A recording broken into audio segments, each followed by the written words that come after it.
Hi, welcome everyone to the Wall Street Blockchain Alliance Crypto Roundup for February 2nd, 2024.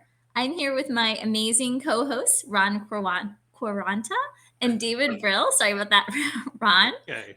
And before we begin, I just wanted to say, as usual, nothing is accounting, tax, investment, legal, or other advice. These are our thoughts only, and they may or may not reflect the views of any of our organizations, clients, or friends.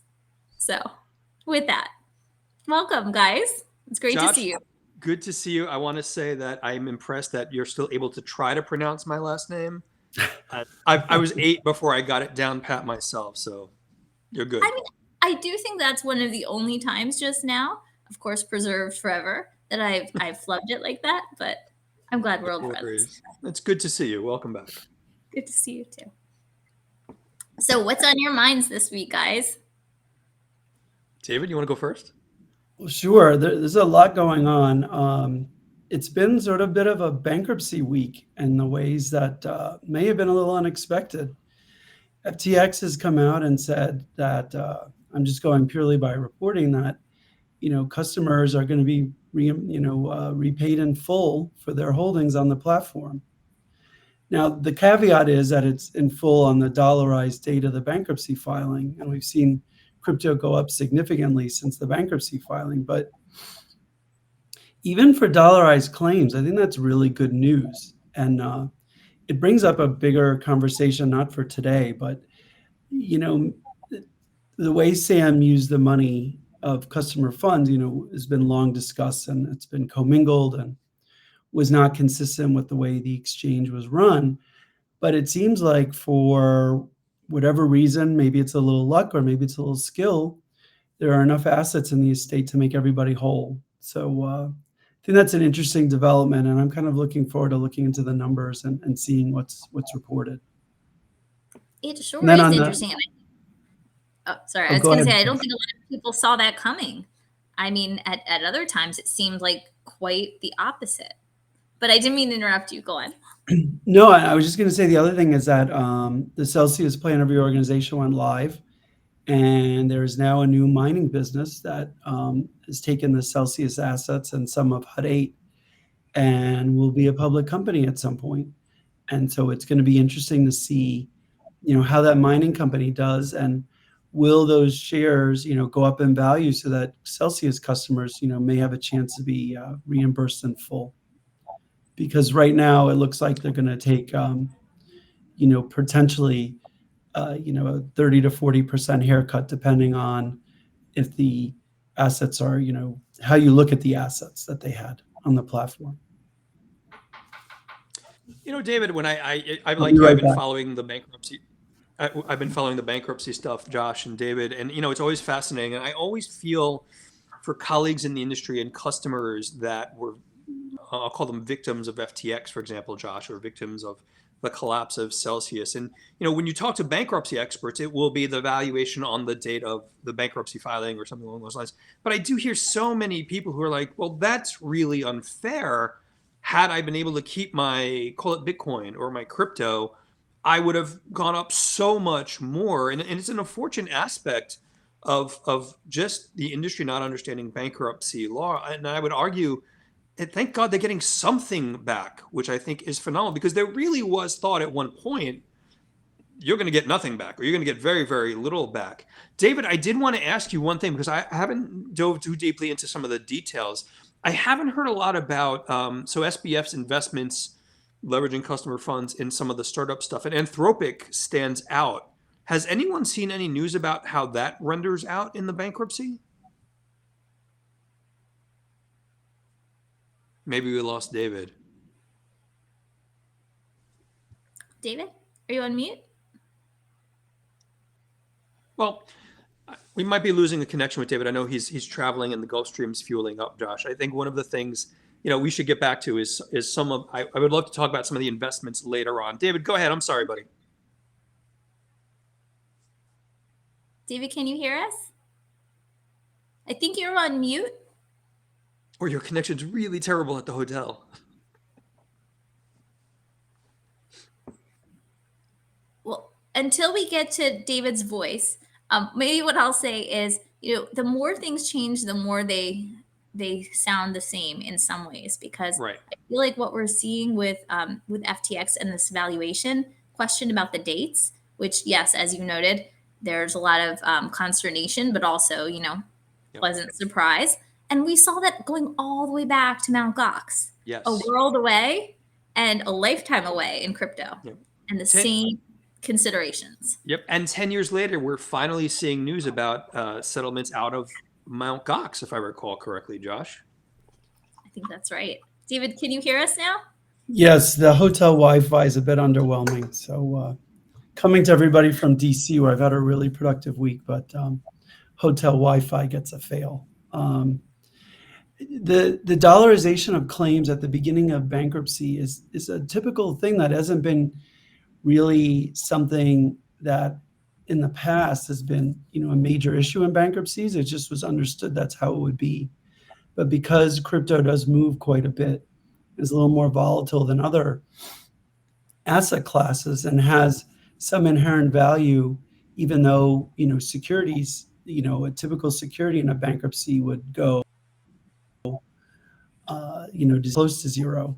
So I think that's just sort of an interesting dynamic. Looks like my camera's delayed too. Sorry about this.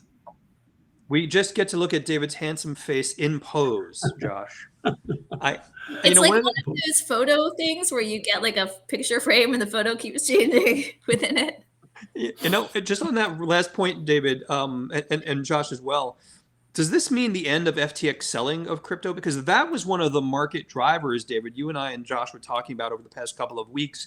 And as we saw this post-New Year, post-ETF approval kind of decline, I think we're down 5% in the past 30 days or so, give or take, on BTC. Is FTX done selling, I wonder? Well, it looks like they're done selling their GBTC holdings, but it's not clear, or at least it's not clear to me. And again, just public information only. Sure. If there are other tokens that they may be selling, but it looks like all of their GBTC holdings have been sold, which was a lot of the selling pressure on the Bitcoin ETFs were from GBTC being sold. So, look, I think the other thing that we need to be aware of is now that everybody is getting their crypto back at some point soon from Celsius and from FTX, are we going to see a sort of secondary wave of selling from individuals who've been without access to their funds for a while and may want to sell, not related to the crypto markets, but just wanting liquidity and access to that money that's been locked up for quite a while? It's a great question, because I guess what did the aftermath of FTX, what did they come away with, right? Is the idea like, okay, well, crypto is bad, stay away, risky, or is it, hey, look, I made this investment and guess what? I ended up getting something back. It's not as bad as I might have feared at one point in this process. So it could be, there could be a possible flight to liquidity, but there also potentially could be people that said, you know what, I didn't know if I was going to get this back, but now look, this is more more that I can, continue to stay with. And it also might be, it also might be, Josh, that like, you just never know people's individual situations. So they really may sell it just because they need or want the liquidity, and not because it's a crypto issue, so to speak. That totally may be. Now, I don't know if you guys saw, but I was looking on CoinDesk shortly before our video cast, and I saw that there was a headline about FTX hack mystery possibly solved with a crime ring who used SIM swapping, and who may have, it appears, been the hackers who absconded with 400 million from FTX in the aftermath or during the tumble of FTX. Apparently, allegedly, according to this article and my recollection of the article, it said that these three potential co-conspirators accessed using AT&T and were able to siphon out around 400 million from an unnamed entity. So who knows? I think there's an irony, Josh, if I could, and it's not ironic. I don't, we often talk about the dangers of poor cybersecurity maintenance. There's something slightly ironic about it. It was essentially a SIM swap, if I read it correctly. Yes, that's what which it is said. exactly what happened for the public announcement from the SEC on Twitter. That was a false announcement. Someone SIM swapped an SEC employee's phone. We can't state it enough, the importance of really doing your best to maintain good cybersecurity protocols. And sometimes it's hard. And David's going to nod, I'm sure, because you and I had this conversation. I feel like back in 2018 or 17, when there were some prominent names who were AT&T customers, and I think they're still in legal proceedings against AT&T with major $24-25 million SIM swaps. And it's just crazy. This is still a problem. Yeah, I think the phone companies, from all the anecdotes I've read, have really dropped the ball here and have just not amped up their security to the levels that we need in crypto. And I think part of it is that I don't think they ever anticipated these being issues rolling out nationwide networks. Yep. And I don't know that I don't want to say care enough. I don't think it's been a focus for them. And they haven't taken it maybe as seriously as people would like to see them take it. But that's what I've heard from people, that, the phone companies just kind of put their hands in the air and Yep. take no responsibility and just sort of, try to wipe their hands from it. I think the important part of that, though, David, that's not covered enough in the news, and again, I'm not here to beat up on media as well, but that's not a crypto problem specifically. Yeah. Right? If someone SIM swaps someone else's phone and gets access to their passwords and bank account, you could be sure, I would argue, that the usual talking heads in media would say the phone companies have to do something. But when you see it involved in crypto, it's a crypto problem. And again, I'm very cognizant of both sides of that argument, but I just wish that some of the dialogue were more inclusive of the conversation and the important aspects of it. And it's not really a crypto problem, it's a security problem. Correct. Because look, if the SEC's, think about it, if the SEC's, Twitter account can be hacked, all these different types of sort of fake announcements could be made, not related to crypto, but, you could have massive market moving announcements being made and people not being able to trust the veracity of the commentary. And we haven't even touched on AI as far as some of these fake things as well. Exactly. Yeah, no, it's a really interesting time, and it brings you back to basics. It looked like David was about to say something right as I was saying this. David, are you saying something, or are you frozen? I'm just, have a 7-second time lag. I think I'm secretly being like on TV where they have a 7 seconds in case I say anything too controversial. Don't make us censor you, David. Josh, if I could, just one thing for everyone in the audience. Thank you all for joining us. Josh and David and I are always happy to get comments and questions. So if you're on LinkedIn or if you're on X, and I think Facebook now as well, and you've got questions for Josh or David and I, put them in the chat. We're happy to address them. So one thing is there's also some news about this as well. I know many clients and others in the space have been really struggling, both vocally and silently, with the application potentially of SAB 121. And we have just seen this week where both at the House and Senate levels, matching resolutions were introduced that would formally disprove the accounting rule SAB 121 and conclude that it has no legal force. And I did say accounting rule, even though it's a staff accounting bulletin, because as we know, the Government Accountability Office, the GAO, had said that small person has off from school. A WSBA member immediately. Yeah, exactly. Has said that it was an improperly introduced rule. So we'll see if that has legs. But I think there have been cheers from some in the industry and outside of the industry, really, who just don't like this rule. Well, and this rule goes back now over almost 2 years this summer, if I recall correctly. And Josh, if I could, we are partners with AICPA. We have an entire accounting working group that's looked at this. And, SAB 121 has made it hard for the legitimate players in the financial markets, or at least the TradFi folks, that might have lent an air of confidence were they able to custody crypto. being rendered totally unable to do that. And one of the things that really struck me when I read the news, and I think it was yesterday or early this morning, yesterday, to your point about this, the joint resolution put forward in the House, the GAO came out with that rendering. I think it was Q3 of last year, basically saying, "Hey, SEC, the Steph County Bulletin should have been a rule. You should have put it in front of Congress." And I don't mean to be talking a little bit too flippant, but it almost seems as if the SEC said, "So what?"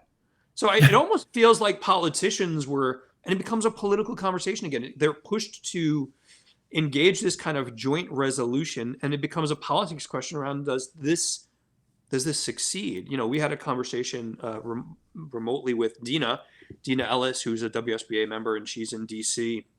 David, and you and Josh know, she spoke about virtually about the idea that it might get through the House, even might get through the Senate.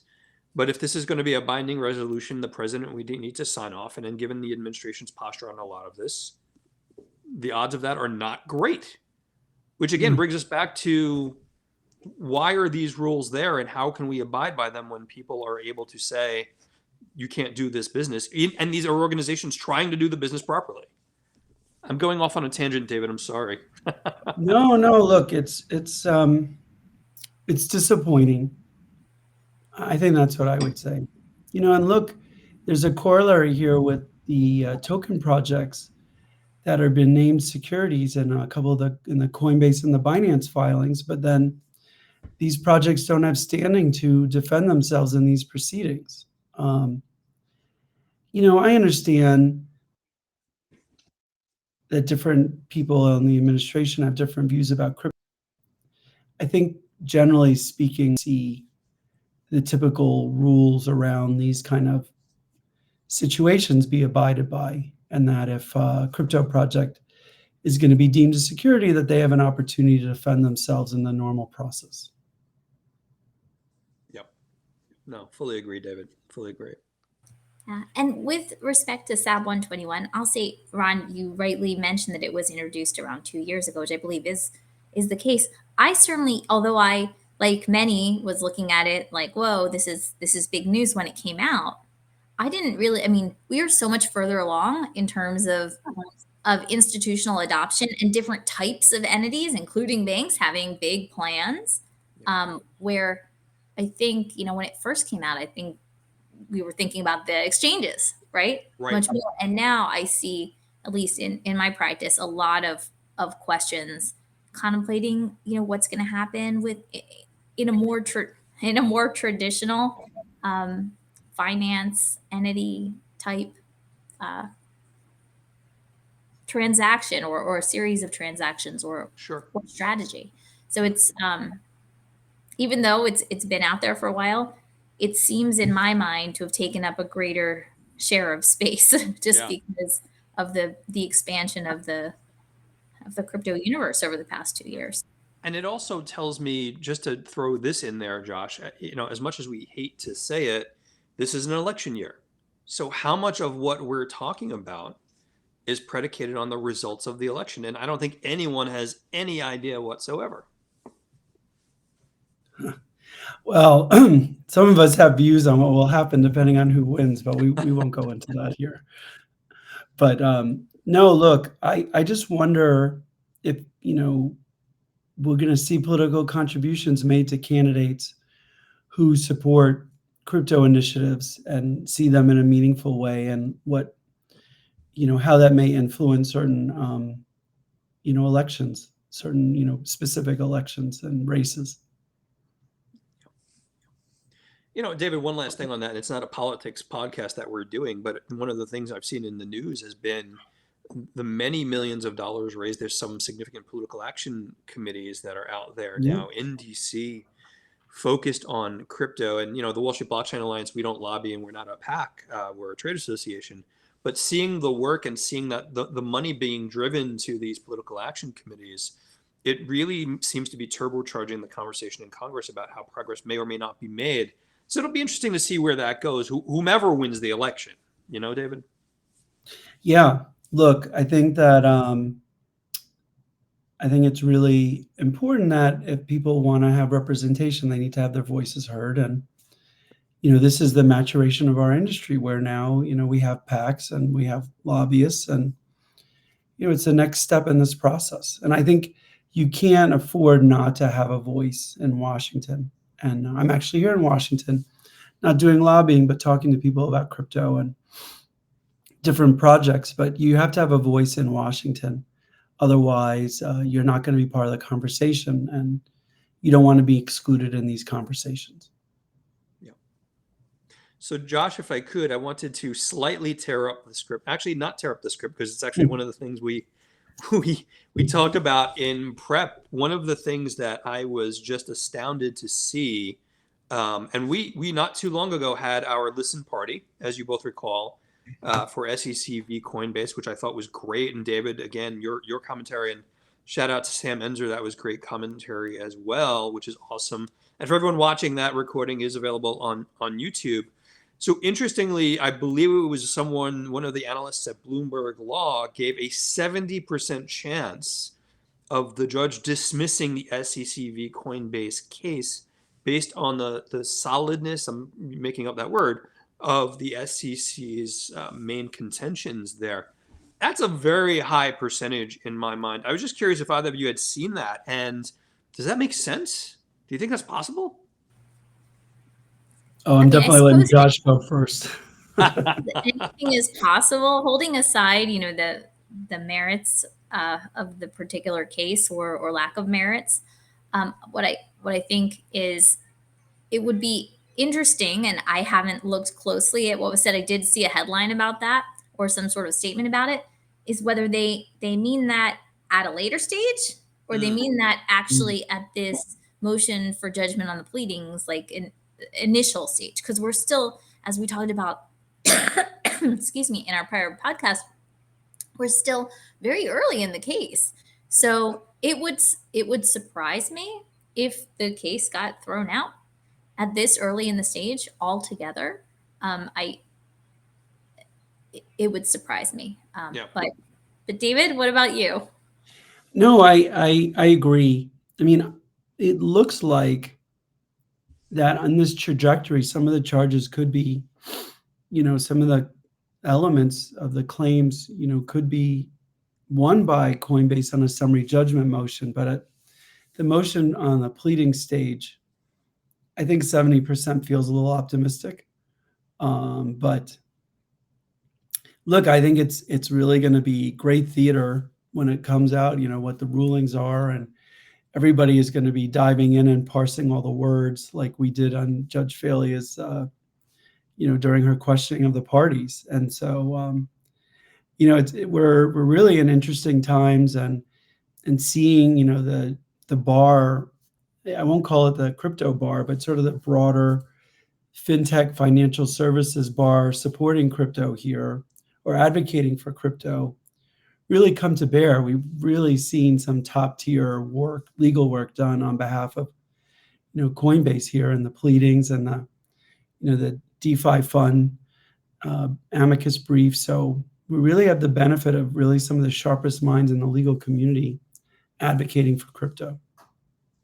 And David, just one more thing on that for the audience that I would throw out there, and correct me if I'm wrong, but each court handles whether or not it's publicly available on a different basis. So there may be opportunities, and if there's opportunities for us to do another listen party, we will. But for folks in the audience, check into the news and see what the courts are doing. Some of these are not open for public discourse or hearing.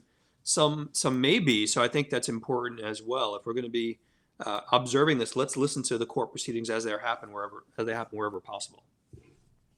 I will say, I do think the transcripts of these hearings should be made available to everybody. I know that Agreed. That's not typically the case, but I do think in these kind of important matters, the public should have an opportunity to read it.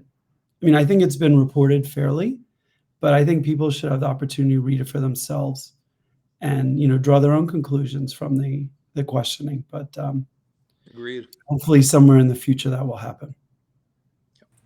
I mean, one thing that's abundantly clear from oral argument and just from prior experience of this judge is she is a quite thoughtful and smart judge, and I think it's very fortunate for the industry that she is in fact the judge in this case. I think. And yeah, but I agree with you, David. It would be good to be able to just have the, have the words on the page right in front of you to try and, use our crystal balls. Because we don't have enough to read as it is, Josh and David. Fair. It's fair. Well, that is fair, Ron, but this is really interesting Agreed. reading. But since we're talking about our crystal balls, I kind of want to give you some thoughts about where I sort of see the market heading and share that with you. And what's really interesting here is now that you've seen the selling of GBTC, die down, we've kind of stabilized around this $42,000, $43,000 level. But my crystal ball kind of looks at like we have a little more upside, but I still feel like we're going to have a meaningful sell-off, sometime in the near future.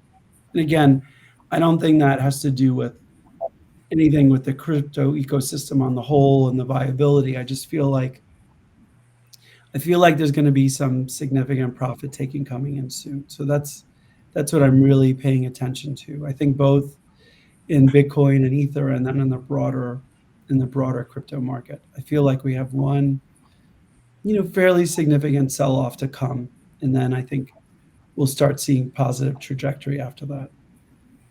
I tend to look at that through. I don't necessarily disagree with you, David. And Josh, I'm sorry if I could just chime in on that real quickly.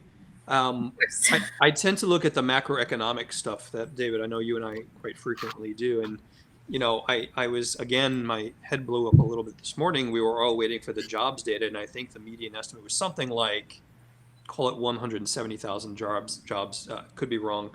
But we blew that number away. It was over 330,000 jobs. And what that told us was that, yeah, exactly. What that told us was, a lot of the market, not just crypto, are waiting for interest rate cuts, and they seem to be pricing that into market actions, David. And that plus Chair Powell's commentary basically means any interest rate cuts coming up soon are just off the table.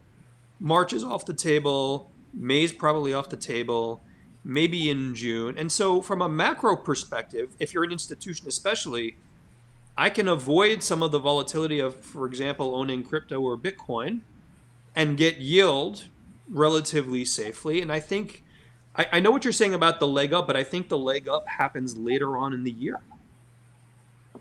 Yeah, Ron. Well, I also, for one thing, I don't remember if you remember on the last podcast, I was pretty sure that I said that I didn't really see a rate cut in March. Like I just did not see that coming. Yes, Nostradamus, and, that's right. Exactly. And and like this jobs number, I mean, I don't know. Just don't know how they're getting there. And I just wonder if they're going to be, revised dramatically in a couple of months from now. But I still feel like we have some things in the marketplace that need to be worked out. And I don't see, rate cuts coming soon. And so if we don't see sort of more or cheaper money coming in, I do think the market may, correct itself from that, because it's just based on, excuse me, going on, it just doesn't seem to make sense why we would have, rate cuts right now. Yeah. And Josh, if I could just throw one more thing in there, David, Sure. it's also peeling back the layers of the data. And I agree with you. Who knows what the revisions will be? But I thought it was interesting, and I haven't fully parsed it. I don't believe it was anything in the tech sector that drew some of the job growth. I believe it was still a lot of federal and state government growth, as well as a little bit of the hospitality stuff. So, it's still a little bit of uncharted territory. It's a weird economic environment where the markets are waiting for interest rate cuts, but the economy doesn't seem to want to slow down. That would kind of give you the reason for interest rate cuts.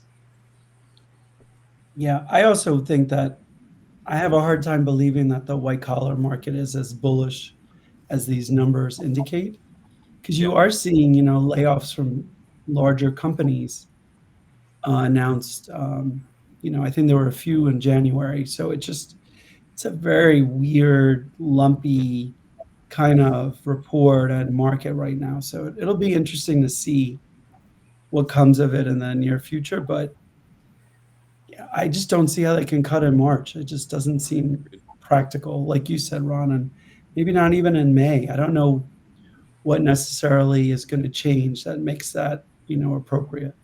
And the last thing I'll say is, pay attention to some of these bank earnings and their exposure to commercial real estate. I know we're sort of pivoting a little bit, but if you remember, crypto was sort of reacting to some of the banks when they were having stability issues. And I think some of the banks that have real exposure to commercial real estate are going to come under pressure. And that just may be something to pay attention to. And when you say that, oh, sorry, go ahead. I was just saying, and we haven't even touched on the community banks, David. The new fear that community banks might be having an issue, but that's subject for another conversation. And just so we can like tease this out slightly more on this call, I guess, like, guys, are you thinking that this is like next few months worry about this, or over the next year worry about this, or into the next year, or tomorrow? Like what? I'll just throw So I'll just throw my opinion out there, and this is strictly my opinion and certainly not investment or economic advice. This is a conversation we're going to be having for the balance of the year. And there are a couple of reasons for that. If March and May interest rate cuts are off the table, we're now looking at into Q2, Q3. While the Fed does not generally, in my understanding, and this is all publicly available information, try to get involved in the politics of election year, and election year dynamics. You're not going to, if you don't see one in May or June, you're not going to see one in September or October, which brings us to year end, and Lord knows what the volatility will be there. So the broad macroeconomics of this, Josh, I suspect are going to run through at least the balance of the year. Yeah, and I would just add that, if you read anecdotally, you see some buildings changing hands at a very large discount to what they were purchased at years ago. And, at some point, the banks are going to have to market these loans on their balance sheets. And, I think it's been in everybody's best interest to sort of maintain some certain values for a period of time. But at some point, the music's going to stop. And, there's going to have to be some repositioning and revaluing of these loans. And then that will be a question of, what kind of exposure do some of the institutions have? Yeah. And for the audience who may not know, David, correct me if I'm wrong, I think we're talking almost $1 trillion in commercial real estate loans. Yeah, it's a very large number. And look at just a dislocation of what's happened since COVID and working from home and sort of the, renewed view of what the workforce looks like and where they work from. So it's not that people made bad investments at the time they bought these buildings, or bad, decisions, or, maybe not thoughtful decisions. It's just, I don't think very few people had major pandemic in their crystal ball of things happening into the economy. And they were operating in a free money. Gen AI. Yeah. Sorry. Yeah. No, go ahead, Josh. I'm sorry. No, I was going to say even things that are continuing to develop, right? Like now that we're out of the pandemic, now there's, all this energy and an engine behind generative AI and how it's going to be used to reshape the workforce, people are saying. Ron, go on. No, I was just going to say, just following up with your comment and David's, David, also a lot of these investments in commercial particularly were made when it was a zero interest rate environment, a free money environment. So the reset of all of that in the best of circumstances can be pretty tumultuous, let alone in a circumstance where a lot of these are having creditworthiness difficulties. Yeah, it's really, this year is going to be fascinating on so many levels, not only for crypto. We have an election year. I mean, obviously we all hope that, the geopolitical issues get resolved. But I think it's going to be fascinating. And I think crypto is going to have a really interesting year. I think it's going to be a very sort of bumpy ride for a while, but I think at the end of the, towards the second half of the year, things are really going to accelerate. And Josh wants to know why this suddenly became a macroeconomics webcast instead of a... I'm loving it. I'm just trying to think of like something that maybe for like leaving us on a high note with something might be. So I guess two things come to mind. And I'm not saying that this one thing that I'm going to mention is a high note, but it does sort of signal continued development by big tech, potentially in the digital asset space. I know we saw, I believe it was Maxine Waters, write a letter to a certain large technology company when certain trademarks were filed. Some IP filings were made with respect to terms that reference blockchain technology and or digital assets. So I guess while on one hand, I think that shows more of what we've seen from Congress or certain Congress people, at the same time, it does show people are planning ahead, and there's a lot of building still to come, and it's ongoing that we don't even know about. And I guess my other thought, I'd love to hear your thoughts about that, but also, just bringing us back to the miners for a second. I know when we were talking about some of the sell-offs post the spot Bitcoin ETF, where some of it, I believe in a prior video, we had talked about potentially the miners needing liquidity, right? And that was, I think, David, you may have raised that. In fact, I think you did raise that. And I'm just wondering, now that we see what's happening with Celsius, right, and what you mentioned at the beginning of the webcast about what the plan is with certain assets of HUD 8, et cetera. I mean, are we seeing a new era for miners? Is this a bright spot? It's really interesting. I really need to sit and think about it some more, but I do think there's some miners that'll be very successful. But with the happening, the rewards for mining is going to decrease. So it creates a different dynamic and really being dependent on getting cheap energy sources so that there's profitability with the mining. But look, I want to be clear that my bearishness about price action in the near future doesn't change the fact that, like in my business, we're having so many conversations with companies trying to decide how they can get involved, and whether it be tokenization of assets or potential acquisitions and things of that nature. So I really want to bifurcate that between price action and the interest in the industry. And I'm very bullish on the industry. I just think that from the crypto price perspective, I think we're going to see some price correcting soon. I'm with David, Josh. I'm short-term cautious, medium and long-term very, very bullish. I want to throw one thing about the mining that I think is important for us to raise, and it was in the news recently.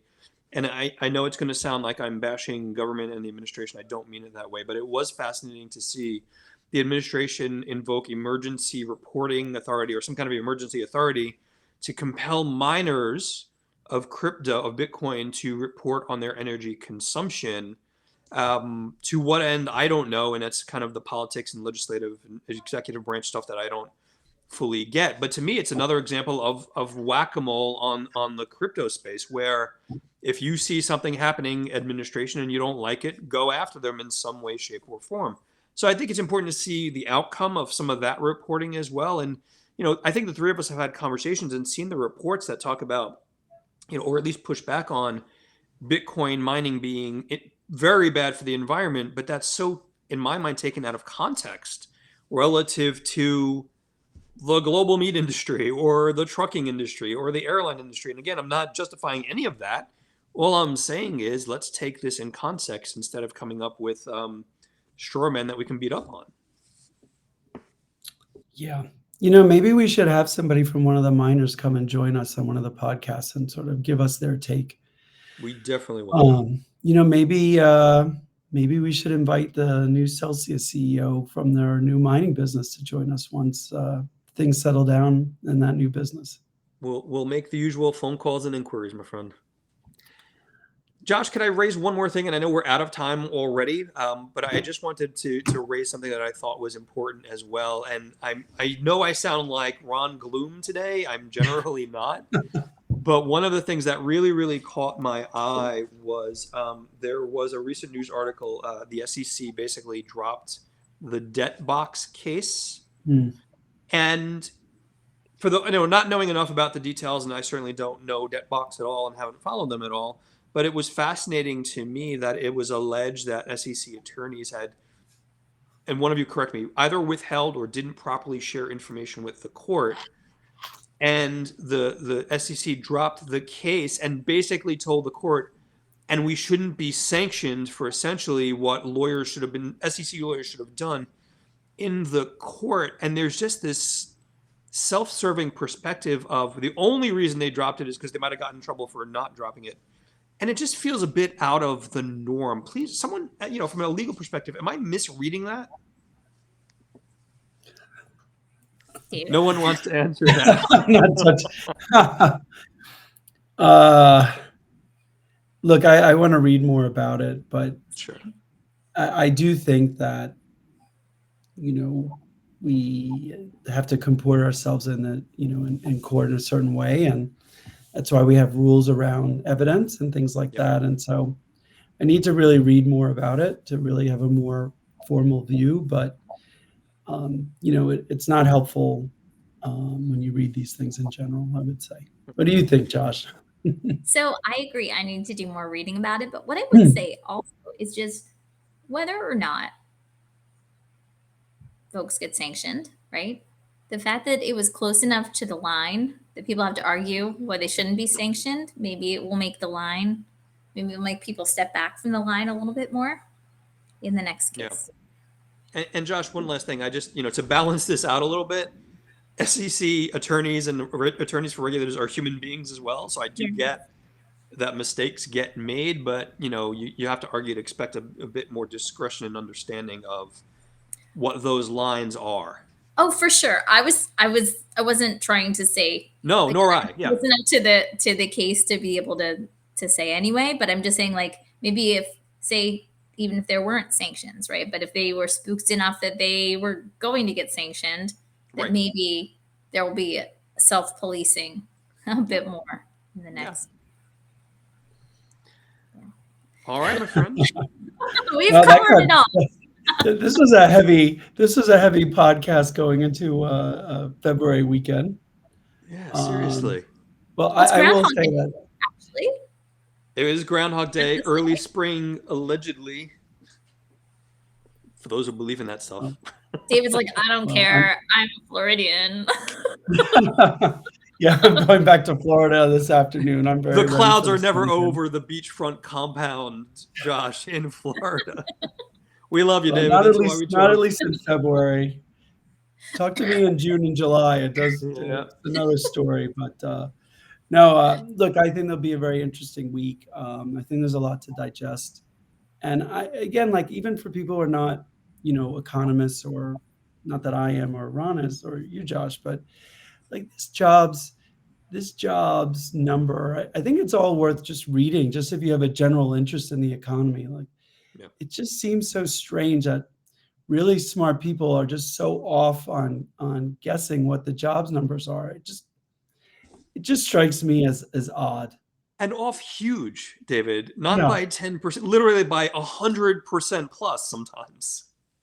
Well, it sounded like it was 200% off from what you guys said. Yeah, I think it was supposed to be 160, 170, 170,000. I think it came in at over 330,000. And the dismal science of economics that I don't fully understand, Josh. Yeah. I mean, I don't get it either, but I'm going to try and really dig into it and understand a little more. Yeah. Well, thank you guys for explaining it here and giving your ideas. And everyone, I'm sorry for both you guys and the audience for having to see me make crazy faces as I cough on mute. So thank you. And Ron, my apologies. I will practice on your last name every day. You in the many years I know you, that was the only instance of a Quaranta fumble. You get the pass, Josh. No worries at all. Can we announce next week's special guest? Yes, go ahead. So Ron. for everyone in the audience, thank you all for being here. Josh and David and I will be back next week with our special guest, the one, the only Samson Enzer from Cahill. He had co-hosted Yes, Sam with David, our listen party. Sam has probably forgotten more about litigation, certainly, than I'm ever going to know. So it'll be interesting to see his perspectives, Josh and David, on some of the things that we spoke about as well. David, Josh, what are you looking forward to in the coming week? Besides the sun coming out eventually here in the Northeast. Yeah, what are you looking forward to, Josh? I mean, my horizons are not that high right now. I think since as you probably could tell from me coughing, I was pretty sick the past couple weeks. So I'm looking forward to catching up and doing a lot of reading and seeing what I missed. That's basically it. What about you? Well, I'm going to be reading up, and I'm actually going to Disneyland. I'm actually headed to Orlando to have a meeting with some of my colleagues. And actually, I'm going to be taking the high-speed train from Fort Lauderdale to Orlando. So I'm kind of curious to see how that goes. It's one of they just opened a new route from Fort Lauderdale to Orlando, or Miami to Orlando, on a high-speed train called the Bright Line. So I'm going to try that out on Monday, and I'm kind of curious to see how that goes. Josh, David's been talking about the Bright Line for the better part of 6 months. I'm literally jealous to go down there and just try out this high-speed train. So David, we have to get you to do a telecast like while you're on the high-speed train. I have to say, I can be critical of things. So far, I've had really positive experiences. So hopefully I'm not jinxing myself here, but I will certainly report back. So I am doing something totally different, Josh, although I'll still be keeping up on the stuff that we're talking about. I'm going to pour a nice glass of Cabernet, and I'm going to read through the judge's 200-page decision about why Elon Musk should not get a $55 billion pay package.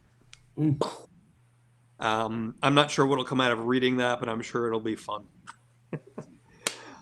All right, shall we wrap it up there? Sure. Sounds good. Josh, feel better. David, safe travels. Thank you, everyone, who joined us. We will have this recording up next week on our YouTube channel.